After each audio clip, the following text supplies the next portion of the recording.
Hello दोस्तों, स्वागत है आपका आपके अपने YouTube channel mission government job पर। आज हम करेंगे पॉलिटी का मोस्ट इम्पोर्टेंट टॉपिक जो हर एग्जाम में पूछा जाता है, चाहे आप रेलवे का एग्जाम दे रहे हो या हरियाणा का एग्जाम दे रहे हो या हरियाणा पुलिस का एग्जाम दे रहे हो।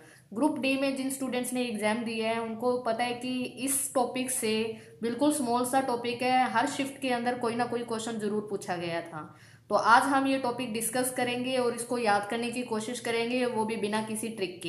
एक या दो बार आप इस टॉपिक को रिवाइज कर लोगे तो आपको ये अपने आप याद हो जाएगा और आने वाले सारे एग्जाम के लिए ये टॉपिक बहुत ज़्यादा इंपॉर्टेंट होने वाला है। तो चलिए शुरू करते हैं। हमारा टॉपिक का नाम है संविधान की 12 अनुसूचियां। आपको पता है हमारे देश में एक संविधान है जो किसी भी गणराज्य का सबसे बड़ा लिखित संविधान है। संविधान के बारे में हम डिस्कशन किसी और टॉपिक पे करेंगे, किसी और लेक्चर के अंदर करेंगे। तो संविधान में टोटल अनुसूचियां कितनी है? 12। अब यहाँ से एक क्वेश्चन ये बनता है कि जब हमारा संविधान बना था उस टाइम पे संविधान में टोटल अनुसूचियां थी 8। उसके बाद धीरे धीरे जैसे जरूरत पड़ी वैसे वैसे 4 अनुसूचियां और जोड़ी गई। वर्तमान में हमारे संविधान में कितनी अनुसूचियां है? तो टोटल आएगा आपका आंसर 12। तो ये क्वेश्चन भी बन सकता है कि जब संविधान बना था, मतलब मूल संविधान में अनुसूचियां पूछे तो आपको आंसर क्या देना है? 8। और वर्तमान संविधान में अनुसूचियां पूछे तो आपका आंसर क्या देना है? 12। तो ये 12 अनुसूचियां कौन कौन सी थी, इनके बारे में डिस्कस करते हैं और इनको याद करते हैं। आज अनुसूचियां करा रही हूँ, कल आपको कराऊंगी संविधान के भाग, उसमें आप लोगों को और भी अच्छे से क्लियर हो जाएगा। तो हमारे संविधान की पहली अनुसूची में क्या है? पहली अनुसूची में 29 राज्य। देखो सबसे ऊपर है हमारा भारत। भारत जो है उसको बोलेंगे हम संघ। संघ के अंदर पूरे देश के अंदर कितने राज्य है? टोटल 29 राज्य है और 7 केंद्र शासित प्रदेश है। तो पहली अनुसूची में बताया गया है कि 29 राज्य कौन से हैं और 7 केंद्र शासित प्रदेश कौन से हैं। ये सारा कुछ संविधान की पहली अनुसूची में बताया गया है। आराम से याद करना है कि पूरे देश के अंदर हमारे देश का नाम क्या है? भारत। भारत को डिवाइड कर दिया कितने राज्यों के अंदर? 29 राज्यों के अंदर और 7 केंद्र शासित प्रदेशों के अंदर। अब यहाँ पे आपको याद रखना है कि अगर कोई भी राज्य नया ऐड होता है तो किस अनुसूची में चेंज होगा? तो वो पहली अनुसूची में चेंज होगा। जैसे पहले राज्य 28 थे, बाद में एक नया राज्य बन गया तेलंगाना जो हमारा 29वां राज्य है। तो उससे चेंज कौन सी अनुसूची में हुआ जिसमें राज्यों के बारे में बताया गया है? तो संविधान की पहली अनुसूची में। अगला है दूसरी अनुसूची। दूसरी अनुसूची में राज्य बना दिए। अब राज्यों के अंदर सिर्फ ट्रिक है याद करने की। अब राज्यों के अंदर लोगों को रखना पड़ेगा। हमारे देश में बहुत बड़े बड़े अधिकारी है, जैसे राष्ट्रपति है, प्रधानमंत्री हैं, जितने भी बड़े बड़े पद हैं उनको वो फ्री में थोड़ी काम करेंगे, उनको वेतन देना पड़ेगा। तो पदाधिकारियों के वेतन का जो उल्लेख किया गया है वो किया गया है संविधान की दूसरी अनुसूची में। संविधान की तीसरी अनुसूची में क्या है? आप देखिए 29 राज्यों में डिवाइड कर दिया, सबको वेतन भी बता दिया कि आप लोगों को इतना इतना वेतन मिलेगा। अब उनको बोला गया कि शपथ लो कि आप अपने काम के प्रति ईमानदार रहोगे। तो अगली अनुसूची में है पद ग्रहण के समय ली जाने वाली शपथ, कि किसको कौन शपथ दिलाएगा, इसका उल्लेख किया गया है तीसरी अनुसूची में। जैसे कि हमारे जो अपने उच्च उच्च जो पद होते हैं जितने भी हैं उनको शपथ कौन दिलाता है? राष्ट्रपति शपथ दिलाते हैं। या हमारी जितनी भी सेना है, जल सेना, थल सेना, वायु सेना, इनकी नियुक्ति कौन करता है? राष्ट्रपति करते हैं। तो किसको कौन शपथ दिलाएगा, ये सारा कुछ बताया गया है संविधान की तीसरी अनुसूची में। नेक्स्ट है संविधान की चौथी अनुसूची। चौथी अनुसूची में बताया गया है राज्यों का राज्यसभा में प्रतिनिधित्व। हमारे देश में लोकसभा है, राज्यसभा है और राष्ट्रपति है। लोकसभा का यहाँ पे वर्णन नहीं है, यहाँ पे वर्णन है सिर्फ राज्यसभा का। हमारे राज्यों से राज्यसभा के अंदर मेंबर्स जाते हैं। जितने भी हमारे, जैसे हरियाणा की बात करें तो हरियाणा से कितने मेंबर जाते हैं? 5 मेंबर जाते हैं। तो राज्यों का राज्यसभा में प्रतिनिधित्व बताया गया है संविधान की चौथी अनुसूची में। तो चारों अनुसूची रिवाइज करते हैं अभी। पहली अनुसूची में बताया गया है 29 राज्यों और 7 केंद्र शासित प्रदेशों के बारे में। दूसरी अनुसूची में उनका वेतन।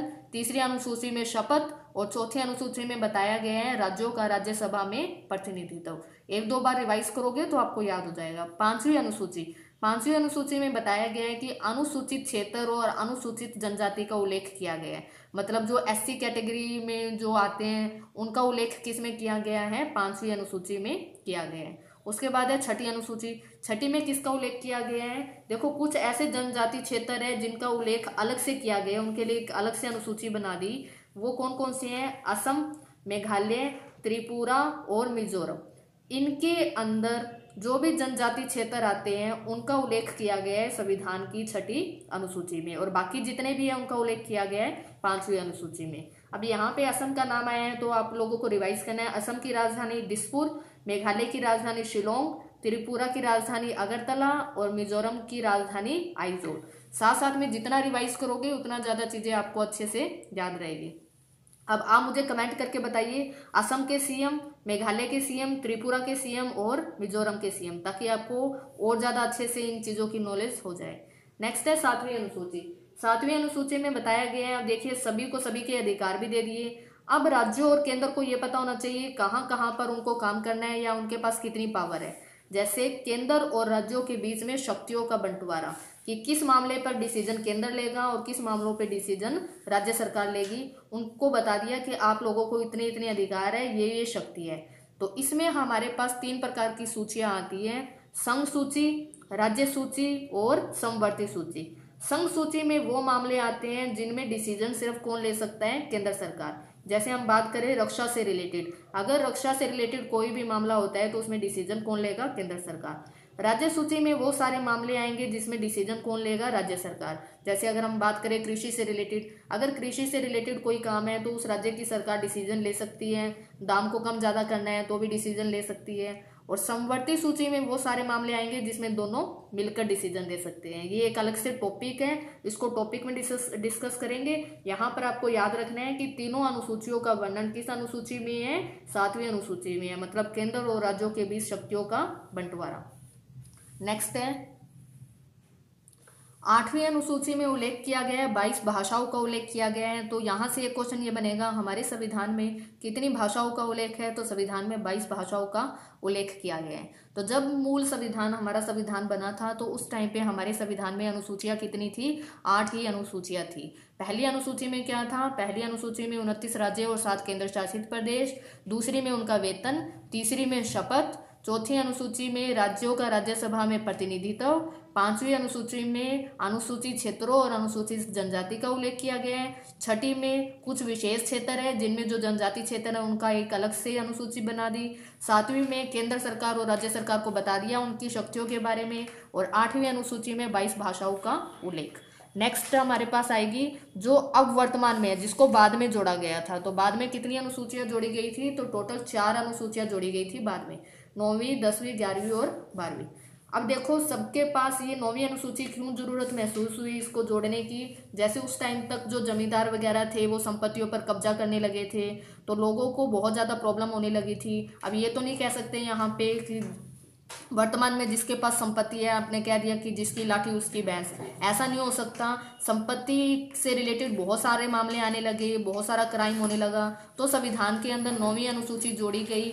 तो पहली बार संविधान में संशोधन किया गया। संशोधन कब हुआ था, पहला संविधान संशोधन जो कब हुआ, 1951 में। तो ये क्वेश्चन बनता है यहाँ से कि पहली बार संविधान में संशोधन, मतलब कुछ भी चेंज करना होता है तो उसे बोला जाता है संशोधन।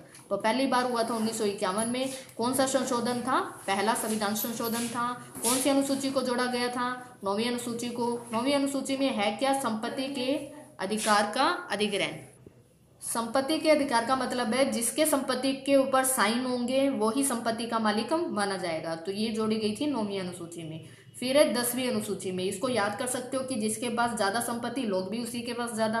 तो दल बदल का जो प्रावधान है, दल बदल का मतलब है कोई एक दल का नेता दूसरे दल के अंदर जा सकता है। तो दल बदल का जो प्रावधान है वो कौन सी अनुसूची में है, 10वीं अनुसूची में। इसको कौन से संविधान संशोधन में जोड़ा गया, 52वें संविधान संशोधन जो कब हुआ था, 1985, उसके अंदर इसको जोड़ा गया था 10वीं अनुसूची में। देखो 10वीं में भी दय आ रहा है, दल बदल में भी दय आ रहा है, तो वहां से दय से याद कर सकते हो आप 10वीं अनुसूची।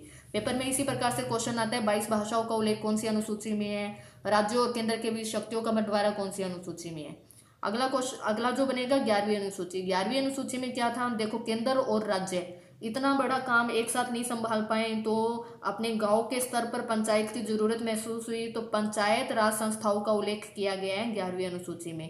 और 12वीं अनुसूची में किया गया है शहरों के लिए नगर पालिका। अब इनसे क्वेश्चन आया था, एक तो ये कि संविधान संशोधन, 11वीं अनुसूची जोड़ी गई थी 73वें संविधान संशोधन, और 12वीं अनुसूची जोड़ी गई थी 74वें संविधान संशोधन।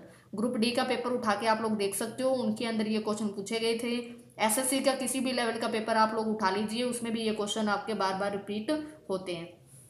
अब ये 73 और 74 संविधान संशोधन हुआ कब था, तो इसके बारे में देखो अगर निकालोगे तो अलग अलग बुक में अलग अलग आंसर मिलेंगे आपको, पर इसका जो विकिपीडिया जो आंसर देता है वो आंसर ये है कि 1992 में इसको प्रपोज किया गया था, मतलब इंट्रोड्यूस किया गया था कि 11वीं अनुसूची और 12वीं अनुसूची आनी चाहिए, और 1993 में ये पूरे मतलब देश के अंदर एप्लीकेबल हो चुका था।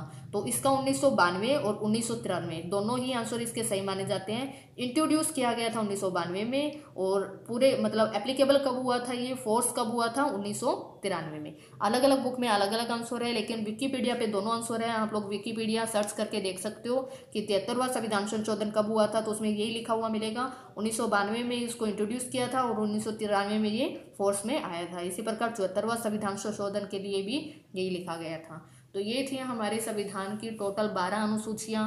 एक या दो बार रिवाइज करोगे तो आपको याद हो जाएगा। एक बार और हम लोग रिवाइज कर लेते हैं। संविधान में, मूल संविधान में कितनी अनुसूचियाँ थी, 8, और वर्तमान में कितनी है, 12। जब संविधान बना था तो पहली अनुसूची में क्या था, 29 राज्यों और 7 केंद्र शासित प्रदेशों के बारे में। दूसरी अनुसूची में उनका वेतन। तीसरी अनुसूची में उनकी शपथ। चौथी अनुसूची में राज्यों का राज्यसभा में प्रतिनिधित्व, या जहाँ पे विधानसभा है जैसे दिल्ली और पुडुचेरी वहाँ पे विधानसभा है तो उनका भी राज्यसभा में प्रतिनिधित्व है, तो उसका उल्लेख भी किया गया चौथी अनुसूची में। पांचवी अनुसूची में अनुसूचित क्षेत्र और अनुसूचित जनजाति। छठी में असम, मेघालय, त्रिपुरा और मिजोरम, इनमें जो जनजाति क्षेत्र है उसका उल्लेख अलग से किया गया है। और सातवीं में केंद्र और राज्यों के बीच शक्तियों का बंटवारा कर दिया। आठवीं में भाषाओं का उल्लेख। नौवीं में सबको संपत्ति के अधिकार के बारे में बता दिया। 10वीं में दल बदल। 11वीं में पंचायत और 12वीं में नगर पालिका। तो ये था आज हमारा बहुत इंपॉर्टेंट टॉपिक। वीडियो पसंद आए तो वीडियो को शेयर जरूर करना। किसी भी टॉपिक पे प्रॉब्लम होती है, अगर यहाँ तक आपको 12 अनुसूचियों में कोई भी प्रॉब्लम होती है तो मुझे कमेंट करके आप लोग पूछ सकते हो। शाम तक आप लोगों को कंप्यूटर की वीडियो भी मिल जाएगी, जैसे कि हम रोज बोलते हैं उसी टाइम के ऊपर आप लोगों को वीडियो मिल जाती है।